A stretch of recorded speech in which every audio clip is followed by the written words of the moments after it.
設家嘅生命係上帝本該機會，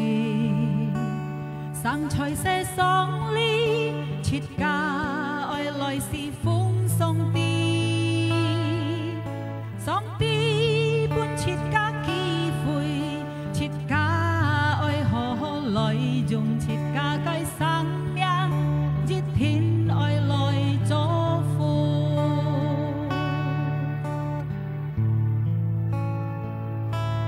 設家嘅生命係上帝本該機會，生在世上裏，設家愛來是奉上帝，上帝本設家機會。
即刻嘅思想，即刻嚟敬拜即個上帝，即刻嚟親密甲即個嘅上帝，即刻嚟感恩，因為耶穌上帝佢是讓嘅親家，耶穌上帝要牽帶親家，見下就拿，即刻一條心來到佢嘅面前，我相信主耶穌上帝要救乜親家，要摸出親家嘅心，是到親家要找個人嘅心，親家要嘅愛心，感謝你主耶穌上帝，哈利路亞，哈利路亞，我到神賜到一個愛上帝，要吹我到神嘅心中度嘅。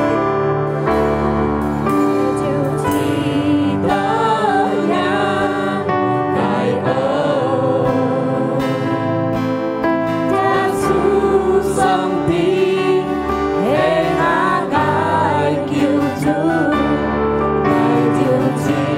subscribe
要善日發聲，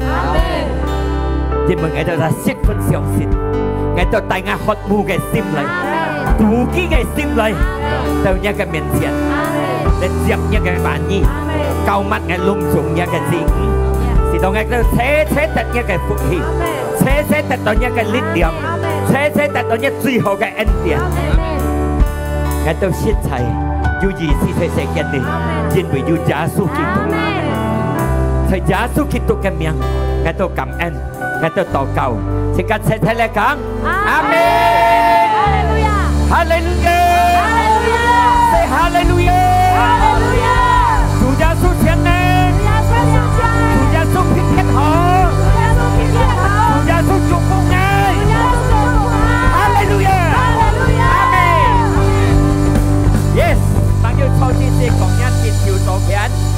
嘅主耶穌錫切家，主耶穌錫切家，阿門。哈利路亞，唱唱。Shalom， 睇平安隆重向天慈美們，要平安要健康，要開心要喜樂，熱天要水冷熱都唔吃，我少係啲嘢都要妒忌嘅心，呀，要渴慕嘅心。嚟讚美主嘅呢個未所強下，雖然時辰能夠讚美嘅即係木卡納比嘅能夠，但係啊呢啲撇撇唔相同，但係呢，即刻要扯向天姊妹，強日信心嚟讚美嘅，嚟榮耀嘅，扯家要渴慕嘅心嚟到佢嘅面前，我相信即刻要跳嘅盡心嚟到佢面前，上帝降下佢嘅善者，本即刻都殺得，相信殺破小本嘅，哈利路亞。因為時間要上帝，時間要意思嘅人，世間你冇上帝，時間唔得問行嘅路。人家講呢個世間十分多問題很難，但係喺上帝嘅方面，時間要熱前途，要飄天嘅路線。哈利路亞！因為上帝幫持切家，世界嘅經書講，喺羅馬書講，上帝幫切家，到上帝幫切家嚟講，還要乜嘅天然能夠對付，前นั้น係主幫切家，天然。冇能夠對付自家，佢對付自家表示佢對付咗前人嘅主。哈利路亞！嚟晒相信自家嘅上帝幫自家，呀！佢冇病係自家等晒嚇，上帝幫自家，咩講自家冇生蛇，車自家佢啲自家，誰嘅你喺度多問題多生蛇，佢就係幫自家。佢啲自家等晒冇用能力，因為嘅人類要限制嘅能力，佢就係。把嘅錢人嘅少嚟幫助自家，所以呢，自家嘅心係仰望上帝，自家嘅信心唔好離開上帝，自家嘅一隻信心係仰望本唔好變結律，阿門，哈利路亞！你要嘅樹卡兩葡萄卡兩係仰望啲條睇葡萄樹唔好律，你葡萄架仰望嚟講，佢打得一條大字，係咪字呢？平安字、快樂字、喜樂嘅字，呀，阿門。歡喜嘛，繼續要嘅字嘅呀，啊，就係個仰望上帝，耶穌基督就係表示葡萄樹，自家表示到係一個卡，自家仰望嘅熱天有大字大撇撇多多嘅字，哈利路亞，表示乜嘅？自家要快樂要平安，要得一個恩典要得福，阿門。生世禮自家熱養要喜樂，末天禮自家熱養要快樂，阿門。兄弟姊妹要知道嗎？當然自己你世間喺度要問題要生死，但係必自己嘅心中熱甜要快樂係冇啊？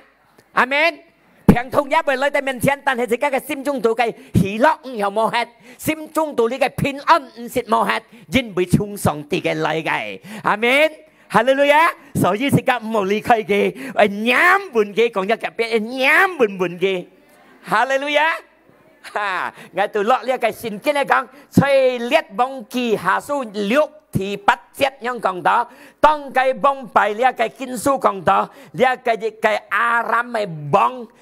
對呢個以色列，亞蘭嘅國家對以色列國家，呢個幫個派要兵馬，安排前嘅兵馬呢個聖經樣講到呀，你列王記2 Raja-Raja 6 ayat 4呀。你列幫記樣講你呢個亞蘭嘅幫對陣呢個以色列呀，啊呢班人都相隨開會呢個兵馬，哇！即刻嚟用提前嘅兵馬嚟去對戰，嚟對呢以色列呢班兵馬啊！對以色列呢要隻先知按到咩名？按到艾麗莎，你接下嚟講簡單咧，講呢個經書簡單咧講，所以以列王記2 Raja-Raja 6第14節有人講到啊，呢度嘅記提前嘅兵馬，以列王記第14節ayat 14，佢繼續要講到。tentara yang besar 安提前嘅兵馬去對戰，當然啦應該去對戰，但係出兵馬出提前嚟去對，但係呢是到佢有爭係冇呢？啊，到對戰之時，熱家對熱家社家希望嘅達得爭係冇呢？有設家在生活中你哋，設家在世間你喺度，設家按到對戰各樣嘅生死，各樣問題，設家前出係得勝係冇呢？表示聽人講，自家打得一仗，但係呢，因為自己仰望主耶穌，熱天嘅大自家去得勝嘅路，makanya自家嘅呢日一講到，唔好離開上帝，仰望主耶穌，哈利路亞。nhắm muốn chủ Giêsu sẽ cái dịch thiên yêu hi tật sinh cái lửa còn nhớ cặp bẹt ti nhắm muốn Giêsu cái接係講三拜鬥機隆重鬥啊，蒙個崩個一小肚，蒙個崩包背hết，本來個phải叫佢變嘛包背hết個想到包背hết佢對戰了呀，對戰嚟講啊，接一提示唔接有人講到。呢個按照 Elisa 嘅責任天少嘅天少嘅人嘅腳趾，按照佢寫嘅部長部長嘅講一下空窗行下出看到，哇！佢講這啦家死咯，踢咯，按提前係變馬啦，滿被包背切家啦，個提示唔接呀，人講到嚇，佢講到看到提前嘅變馬，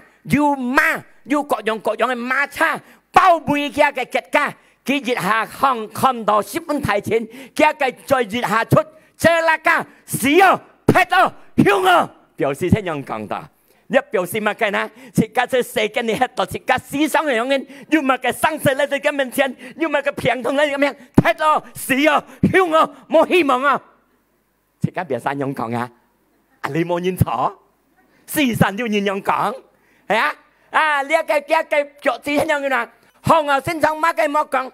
即係講，這啦家踢啊，死啊，響啊，冇希望啊！自家表生人死啊，不到啲平啊，冇人好啊，挨到啲生死安睇啊，響啊，冇本事處理啊！自家嘅求法都係自家嘅前途，嘛緊嘢法，我好好嚟講，你講嗰啲唔好嘅法，好讓自家講上帝嘅法呢？要麼嘅問題喺自己面前，要麼嘅平痛喺自己面前。好，感謝主，透過耶穌嘅天大，我一天能擔一天嘅痛苦。安樣講人差，在耶穌基督嘅方面，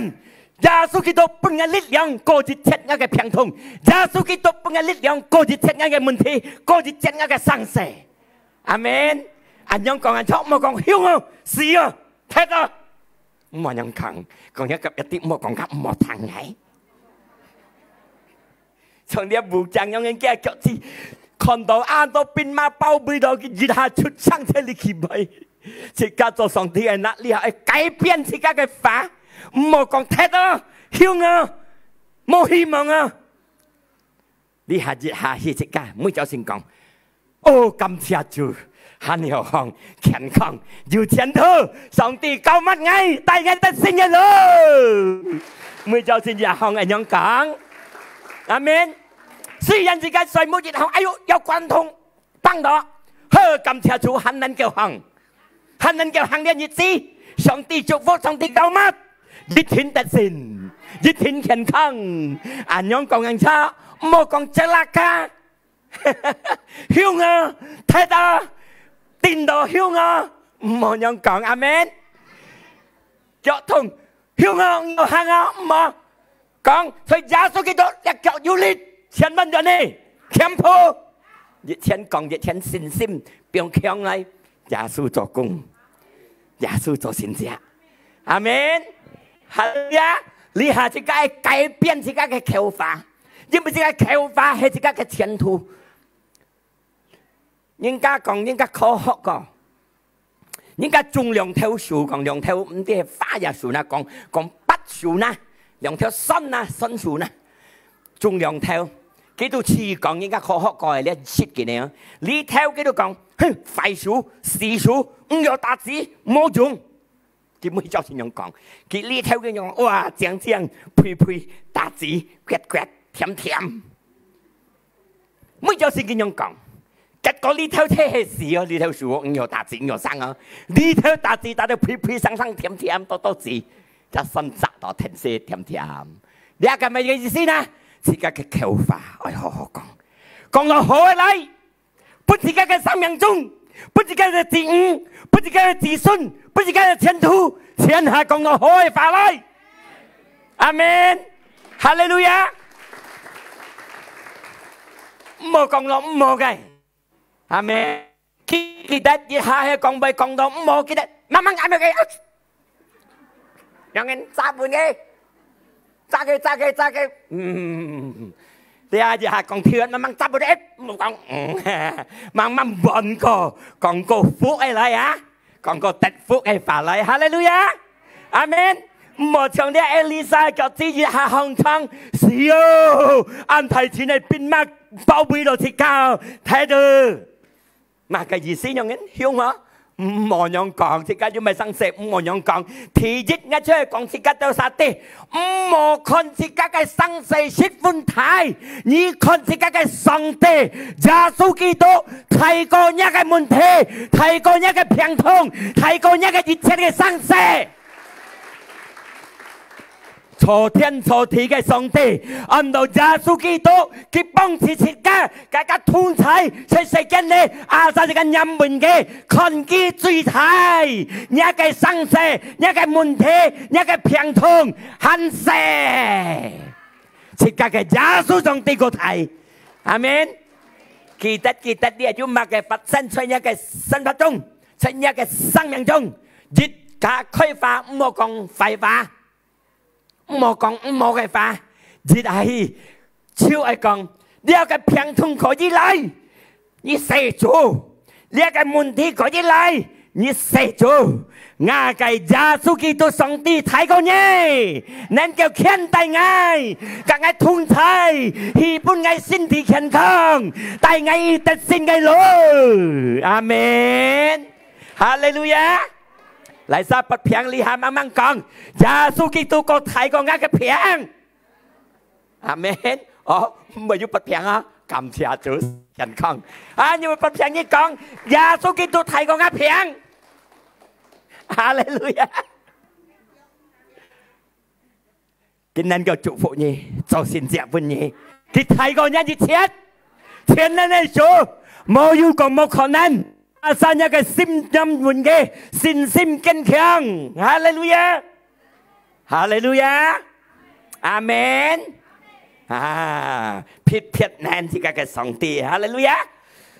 ที่จะสิกาหมอคอนสิกากับมุนที่ไทยคอนสิกากับจูยาสู้ก็ไทยหมอคอนยากับเพียงทุ่งไทย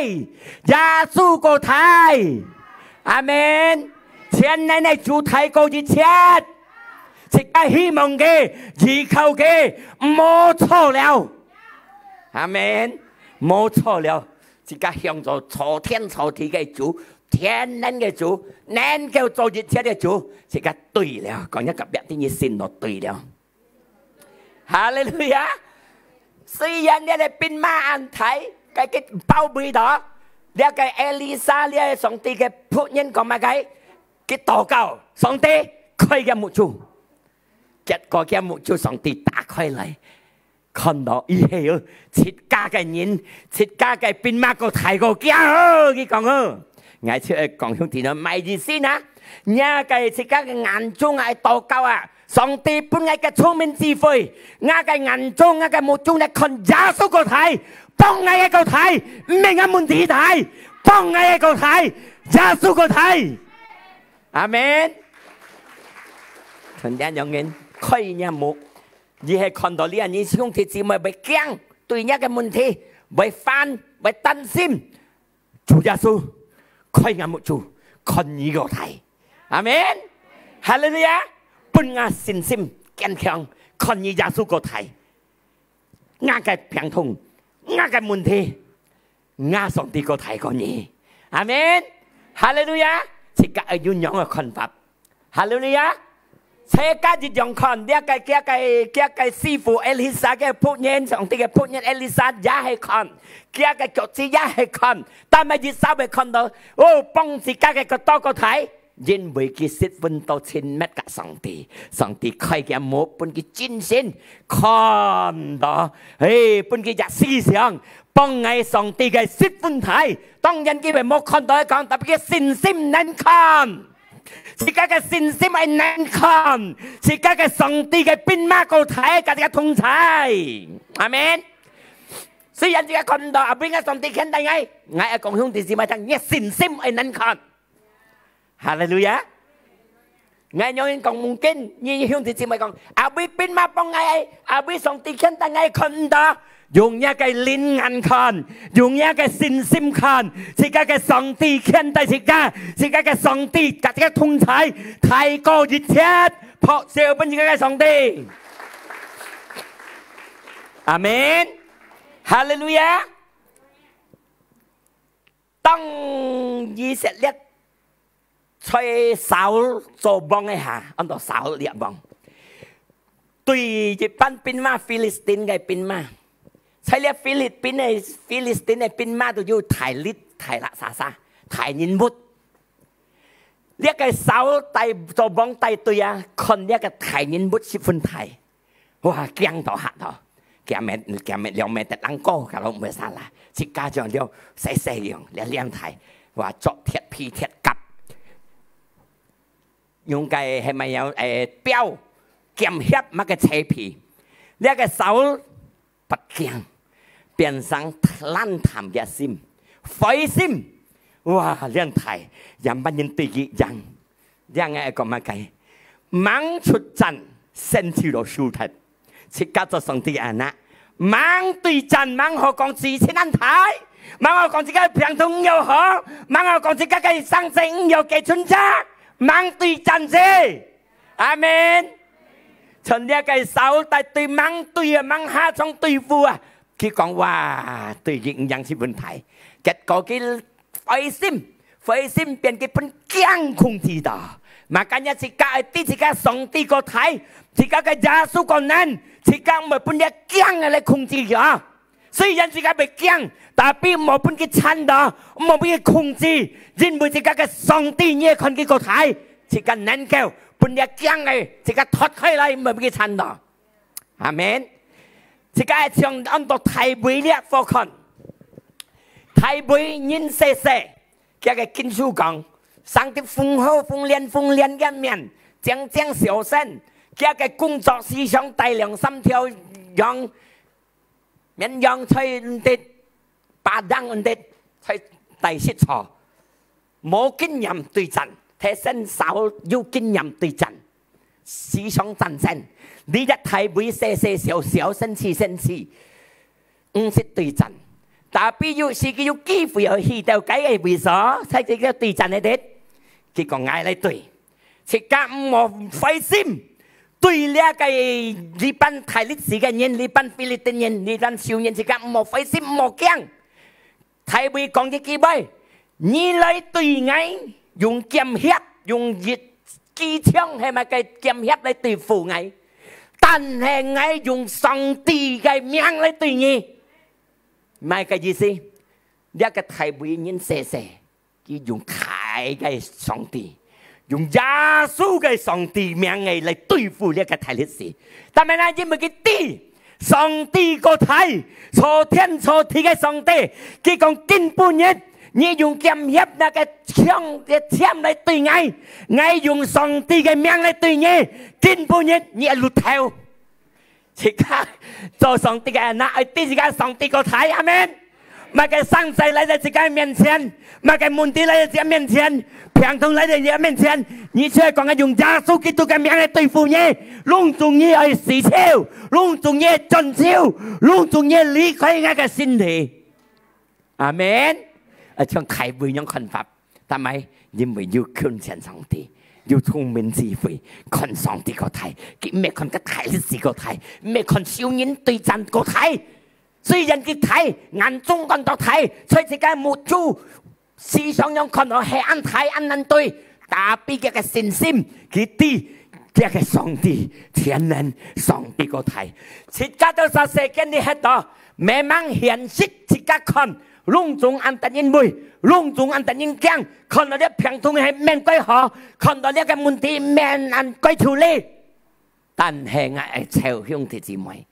自家用信心耶穌基督嘅名來看熱切自家嘅痛苦，我相信佢能夠帶自家去得勝嘅路，破曉俾自家嘅上帝。哈利路亞！啊，第二呢個透過呢個古呢個十字架呢個嚟講到啊，睇下那啲邊乜第二自家係乜嘅？冇本力強嘅控制到，這間人雖然本力強嘅控制到，但係呢，講一個別啲踢唔上架唔，係啊，下新疆八大號，生死猛講過發生間，猛講過未定到間，猛講過未發生喺自家心人中間，新疆本力強嘅控制咗。結果是剛咁強迫，是剛咁出去對戰，剛咁前線，是剛咁做，本疆嘅控制到，講一個別啲嘅連假位你弄得，猛講個未發生啊，但係生到嘅戲，你但係唔係啲雖然嘅問題睇，雖然人哋人講，你但係問到自己嘅上帝個睇，阿門。Muốn nhắc gặp biết yêu thầm có tiền mà mẹ tiền mà thiết ca ơi bọn thiết ca cái con pháp dân với lượng thiên nhị xăm nhân mẹ dùng gì hàng nhưng các con âm mô mô tan hết cái sòng tí anh ạ ta tập yêu con lũ dân với thiết ca giá số kỳ tố cái phản ý hết cái con lũ dịch thiên thật xin nhằm buồn sòng tí dịch thiên như xin dạo khẩn Amen Hallelujah. Còn nhớ cặp nhất định sĩ kiang. Chiến世界人定2023年，各樣見識唔冇係咪唔冇？但係自家要講，自家耶穌係講，自家行要講路，自家嘅反義講，自家嘅法都係自家嘅講路，就自家嘅腳步行，一天亦唔係踢到，唔係對到，阿神任滿做耶穌。Thằng tò mò muốn nhà gặp bé Hallelujah Một bên kyan không gì đó Belum tentu mang còn có bởi phát sinh saya cái sang miệng chung Một cả bởi nút đầu anh tình kyan Amen Hallelujah Đi anh amen có nhà cái tâm như anh trong nút nè Hallelujah Thế nên có hệ song ti thịt cá lý xa cái bông thịt cá lý xa nhưng mà cái nền kêu tùy phụ thịt cá Amen Xây rô ma su còn là song ti bông thịt cá lý xa nhưng mà cái nền kêu tùy phụ nhé mua Amen Hallelujah thì sao mới còn mà cái思想是cái變強是cái信心對主耶穌知道變弱反正加強知道變弱反正加強是個想象嘅信心弱變強嘅，有乜嘢變強？思想嘅反應，思想係個上帝嘅反應，思想係講你要讀嘅，你努力嘅反應，思想嘅，即刻嚟去做嘅，嘛咁樣就即刻做之事，我相信即刻嘅信心增加強，抱住本主耶穌。所以1撒母耳30第6節。1撒母耳記30第6節，1撒母耳30第6節，呢個大會啊，當時是個大前兵馬，戰爭轉嘅個首都安到色勒，嘅個首都嘅個分佈資源，嘅個家產，隆重本天然帶出走，幾大嘅八隻兵馬，轉到你看到分佈資源乜嘅戰作手。mà cái sinh ca mà cái tình tay chiêu chèo lại ban kia cái pin mà cái sim thùng sim bẹt xét áo trâu lại到你去嗌睇背分鋪第5大chiêu chèo sinh ca mà cái ban kia大chiêu chèo mà cái tụ冇了你哈sa mà nát ở sắc của ai tết ra anh tụ thấy背xin kinh講đạo tự chụp Sát mới nhị kỳ 30 thì liệu chết mẹ 30 dịch để thay vì kép tỏ tật dẹp bích mình nhớ gặp bẻ xịt phân muốn kép tỏ mà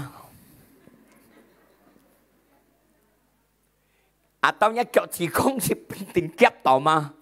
ngay chỉ có xíu phân muốn kép tỏ xịt đó sẽ tao thấy ngay xịt đó dù tao nhìn kép tao bầu hay ăn chưa hiểu mà dân bằng à để thầy bị thế nhau như nào nó kép đường cái bách tỏ mỗi lùa hăng bắt đầu tiêm mà nhìn hả cho chỉ kia bà trai tép chắc của kia mô lùa hăng ta bê ngay còn như hông thì gì mày thằng si san tung si nằm bắt mô lùa hàn yêu dịch theo lùa mẹ khéo thì các cái xin sim từ chủ giáo số nhất thay bấy lấy từ song tinh cái miền thiên mẹ khéo các cái xin sim khi tàu cao chủ giáo số họ tuy mà đi văn pin mà song tinh còn tuy thiên chinh cái còn cái tay thì tuy đây thì chỉ cái地方講大嚟講，本嘅檢超準嚟，先加攏仲檢超準，嘅變媽嘅分鋪節五攏仲大超準，其實家嘅分鋪一大準，一啲冇信息，我係講兄弟姊妹啲，滅強自家嘅信心。多千拳千不及上帝，多高門上帝人奔行，上帝開路，到上帝開路，100%自家特性，將太平洋天下不嘅大戰嚟，一啲冇損失，破謝本自家主耶穌。我只講兄弟姊妹聽，要咪生食夾到了半門夾到兩。滅強一嘅信心，上帝能夠恢復一家，能夠恢復一家，冇損失，千萬盡喜，得到健康盡喜，家庭冇得到恢復盡喜，心叫嘅阿朗格用嘅家用冇上帝恢復盡喜，隆重家庭對乜嘅要送給冇嘅，來到上帝。天求上帝禱告，上帝恢復盡喜。阿門。嚟晒條家心求唔係你哋想拗嘴嘅，嚟到上帝嘅面前，上帝恢復盡喜。這個人唔要改變人，這個都滅強這個嘅信心，上帝能夠改變愛，我講改變其身。係個自家嘅心橋，處自家冇乜計，自家心唔本納。上帝改變我心，咩改變我心橋嘅身，改變我自家嘅身，自家嘅心身改變後，本我謙卑，本我原諒我心橋，本我做好本嘅。到上帝改變自家嘅心，你嘅心橋就我嘅肝陽呢被變咗了。ไม่อันหอแล้วกี่ตัวเปลี่ยนไปแล้วค่ะอาเมนผู้สอนที่สิกามังเทียนมังต่อเก้าสองตีไก่เปลี่ยนงานซิมคิวอันนี้เน่าไม่ยองไก่เปลี่ยนสิกาตันซาแซนอาเมนสิกาตันซาจิไก่เปลี่ยนซิมคิวคนต่อสิกาไก่เปลี่ยนชีทงกี้ไปไก่เปลี่ยนฮาเลลูยาอาเมนMakanya Songti siap cika Kipun cika chung min chi pui Nhằm bùn kì Mò lý khơi kì Amen Hallelujah Mệt khiong cika cái xin sim Mỗi nhị cika mệt khiong cái xin sim Nhằm ban nhị cika xin sim mệt khiong Tông nhân cika ai tô Lấy từ Songti cái miễn chán Tô thằng cái phá Tô chân mùi kì Tô cả cái chín mét Nhưng bởi phá nhí Chung cika thằng lời gài thằng kỳ tục cái phản nhi xin sim khiong xuống chỉ cả thằng lời cái thằng kỳ kiểu nhị to thằng sĩ phi to thằng mò cái nhẹ xin sim sẽ hong cả mẹ nhị khiang nhị to thằng tại nhìn căng này nhẹ xin sim sẽ chung cái lấy nhẹ cái xin sim sẽ hết bên đó lia cái môn thí tại nhìn căng cái cô thấy không chi nhỉ mà cả nhà ở to thằng song tì cái phá to thằng chỉ cái xin sim khiong lia cái sang sẽ lấy à tao bị cái thật sẽ hết lấy tiền Amen Makanya nyi to thằng lia cái sang xe ta nhìn chăng ai xì phơi sao mà lấy ta bùi hấp nyi bao bùi nyi lia cái xin sim bên xe thật bên cái khủng chi mà nhà kinh hạ chỉ cái bọn co chỉ cái to thằng song ti cái phá to lấy chín mét cái song ti chỉ cái xin sim khiang mà cái sang xe lấy ta đánh ngang chạy hết lấy tiền Amen Hallelujah còn nhà cặp bẹ ti xin sim sen ga khiang Hallelujah Amen Thì gì Ở to 9 mét cả song ti 9 mét cả song ti biểu示咩nhắm buồn song ti một lốt điều thịt ca bông bài chẳng heo sang tạo chín một lốt thì à biết nhắm lần lý hà lỗ một con chiều sâu một con lốt sẽ có ý một đĩa rất lỗ mẹ chạy nát chạy chín Amen Hallelujah ngay bị ngông sang hả 人間有人蒙蔽很後生大愛錢，50愛率padahal佢射木盲行很碰條牙棒，很係飲悶悶。padahal呢一攞佢高香水嗰度香香，實牙實係長長，佢個眼照數，唔知得咪樣變態。阿你仲冇人錯。Haleluya. Makanya jika cinmet nyamun ke jangan yang kembang yang nyamun bon mulut dia bom pasti kan jitken tung chin yang jit hijau sang tàu cầm chin cả tụi gia su mulut một chào amen theo si các cái xin sim mulut si các du hot mu cái sim du tụ cái sim thì song ti phi phu nha cái sen mặt trông song ti phi phu nha cái thiên thu song ti phi phu nha cái bình an nha cái平thu luôn chúng tật phụ amen ทำไมนะยินวิชีเปลี่ยนกี่มัสมุด20ที่14มัสมุด20ที่14ชีเปลี่ยนกี่20ที่14上帝高級กะกินชงกี่กันยินมัสมุด25ที่14上帝高級上帝係千乜意思講呢樣嘅講我千乜格上帝嘅人嘅講過鬼聽千乜格上帝嘅人上帝唱出嘅隆重嘅講是家啲，表示咩嘅？那在上帝嘅方面，按到比乜是講啲是個上唔到嘅，係講是個多千乜格去，上帝為提上不是個啲，阿門，哈利路亞。馬斯門25ที่14節聽用講道話嘅意思話，係是個多個上帝千乜廿滿上帝嘅人，多讚美嘅多禱告。按到上帝，是個五啲嘅，是個耳孔五是聽嘅，心度五是攞嘅，目睭五是看到嘅，佢充滿落本切家，破少咪係個做，切家嘅上帝耶穌基督，十分到厲害，奇妙嘅切家上到嘅，隆重抗眼嘅，秘密是個五啲嘅。佢能夠獻出本事家，能夠講事家啲，阿門。係咩嘢講diberitahukan，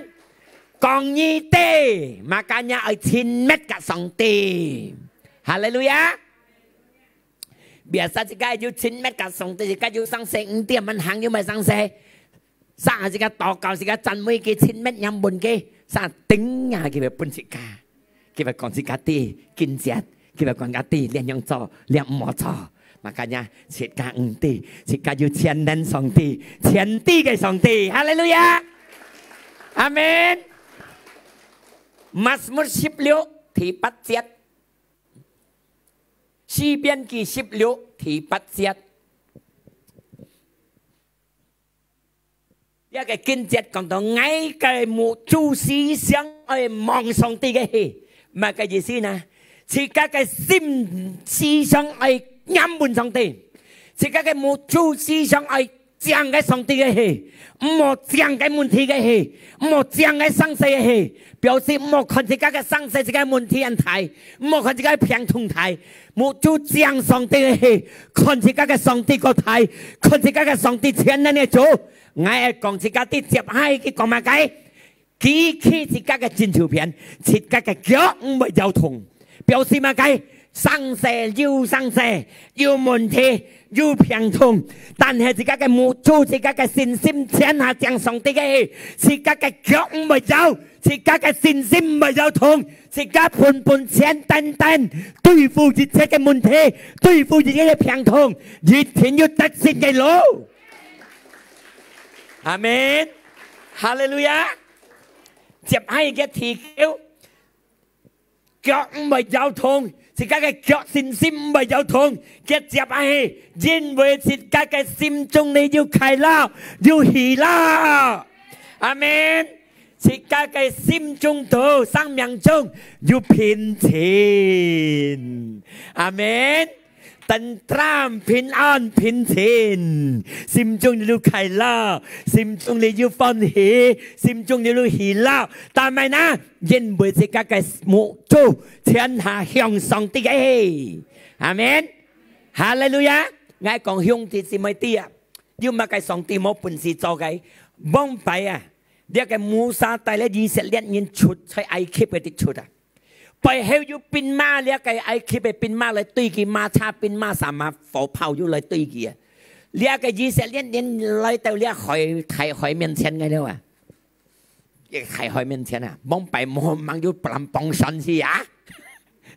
！mang要冇得信好過事。你殺沙漠要山洞背後都要變馬對人嚟，解到人民都死響我睇到。但係摩沙嚟到上帝嘅面前，上帝講嘢少嘅啲要能力，要當格，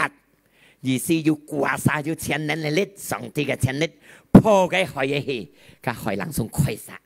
係咪個意思呢？我係講兄弟姊妹聽，世間你喺度即刻被摩羅行。問題包圍之間，要變馬包圍笑容，生死平同包圍千責二心嚟，直到冇路行，行要一條路向上帝，向耶穌基督，冇路變要路，海嘅人叫破開，變走半夜嘅變馬高挑晒氣，呢個快腳變馬以色列變馬對到笨海，上帝講呢個冠呢個千年嘅力破盡氣。沙馬變馬半隻水包圍超時超，但係以色列人咁變殺過超，上帝能夠幫助自家，世間你可以冇路，一個問題可以冇路，單向上帝，上帝要路開半夜，第二特性嘅路，撲上奔主耶穌，世界企向嚟講，哈利路亞，阿門。哦，世界嘅上帝，千年嘅上帝，冇要講冇可能嘅，冇路嘅人變要路，大海嘅熱泡，人變要路，溫良要打人熱用過，係咪？見半日，世界世界你喺度，人家講2023，唔係啱啱嘅路，啱摸摸嘅路，係上帝熱天要降路，係咪？哈利路亞，世界嚟讚美主，哈利路亞。nhà khai hơi bơi vui phù ngài an sương xin nhà em đi bơi đi hơ ngài an sương xin ta xuống ngài an sương xin ngàikin hát đất tơ chừng quý ngài sương xin đi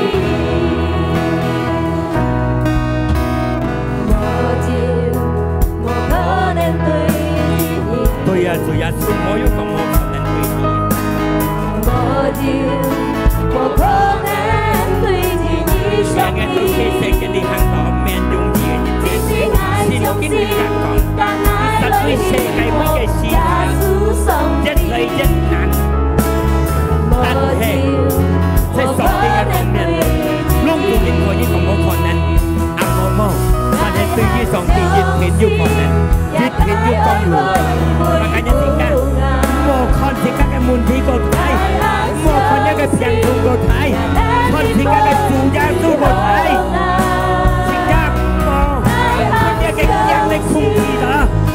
mọi mang tùy chán jika setiang dan kau jika paisin các điều thật xin trong xin sống đi các khung thai nhà pun sống đi mệt trong thì các cái xin giết phải giết trong thì các cái xin xin lên các đi lấy nhà quân kê ai xong xin nên cho tay hương thì chỉ mày thì tận xin cái lũ thì như tận xin thì như khuyên ơn thì như khai lắm thì như tận như cái phục vụ oh hallelujah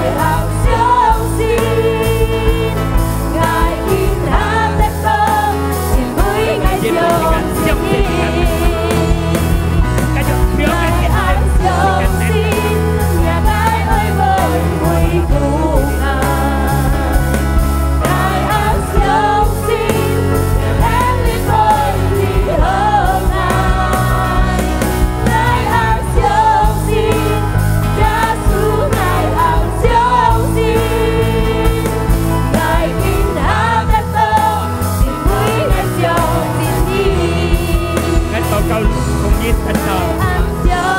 cho kênh Ghiền Mì Gõ để không bỏ lỡ những video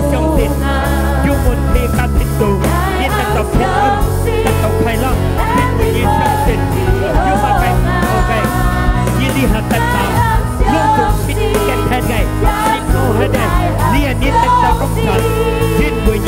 xin ngài祷告luôn dùng tất cả các thiện vật luôn dùng tất cả đi tất xin ngài luôn khi mình chủ gia dùng sự biểu hành gì luôn dùng gì vậyเป็นช่วงที่การสิ้นสิ้นบอกไปเรื่องแก้งคุ้มดี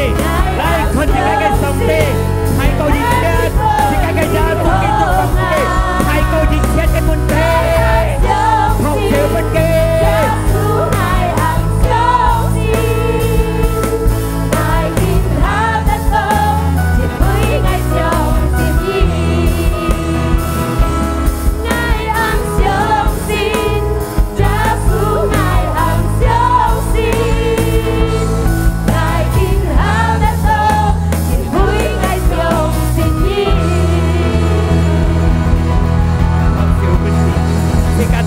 ยืมไปที่การยงสินอย่ายงสินด้วยเดี๋ยวที่การสินสิมการเขียนสินดีต้องที่การเขียนสินดีลุ่งตรงสินโมให้ได้ลุ่งตรงสินแก่ให้ได้ยินนั้นเกี่ยวตัดต่อแยกเขียนท่องสินโมให้ได้ยินนั้นเกี่ยวตัดต่อยินไปที่การยงสินก่อนที่การยาสู้โกไทยเขียนให้ได้ถูกให้เราลุ่งตรงที่การตัดต่อกำชาณีจูยาสู้พอก็เรียกกันชีพยไง相信กินหางไงตัดต่อเนี่ยไงเอ็นเดียตัดต่อเชียนบอลยินบุญยาสู้กิตุตั้งไงโดยตัดสินกันไงตัวสักกำแอนเรียกกันเรียกสัตว์วิชิวกันชีพยเลยไงตัวขอยินเห็นเลยใช่ยาสู้กิตุกันเมียกันชินจังเนี่ยกันฟุ้งเห็นจดจูกันกุ้งจ่อการจิตต่อไงตัวยุ่งติดจีไม่จอนชินเล่นทุ่งไทยชินเล่นเขียนไตไงตัวจอนเดบุค่าชุนลีลียิดเช็ดกันมือเหี่ยมไงฝุ่งยาสูกิตุกันมันพิจารลุงที่จะไม่เหมือนสิการเลยแค่ห้องสุ่งสิวเลยสองที่แกพินอันควายล็อกแขนข้องสุ่งมันล็อกสิการแกซิมจุงยิ่งไปแกอ้อยอินสิลีค่อยสิกาแกอ้อยชิฟฟุนไทยตุยสิกาที่เฮียนชุดบนสิกาคอนที่สีกี่ฟุฟัดสีต่อสิกาช่องสินกีสาสิกาตัดต่อเชียนบอลแกฟุฮีชินลินสิลีค่อยสิกาชีช่องกันแกทุ่งใช้ไตสิกาให้ตัดสินกันรู้ใช้ยาสูกิตุกันเมียงสิกาเจ็บเนี่ยแกฟุฮีสิกาเฮียงสิวเนี่ยแกฟุฮีโจชุดเนี่ยแกฟุฮีปุ่นยินกัดตัดใช้ยาสูกิตุกันเมียงสิกากำมันสิกาต่อเก่าสิกาใช้เลยกันอาเมนฮาเลลูยา